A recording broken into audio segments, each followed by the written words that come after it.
untuk tim kantor membantu kami di lapangan untuk bantu pilih brondol.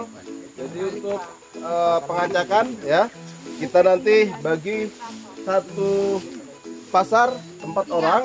Jadi dia bawa masuk terus keluar ya. Nanti dibagi sampai dengan batas mana nanti ini selesainya, ujungnya nanti yang selesai sini pindah ke sebelahnya lagi ya. Nanti kita ada bawa angkong, ada? Ada. Nanti ada apa? Basket, mana basket?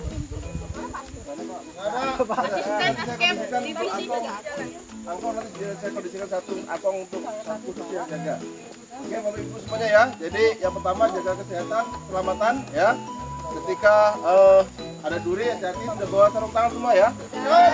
Oke, terima kasih. Pasti tolong dibantu Pak Yip untuk pengajaran Pak Yip ya. Satu mana Pak Yip? Pak Yip.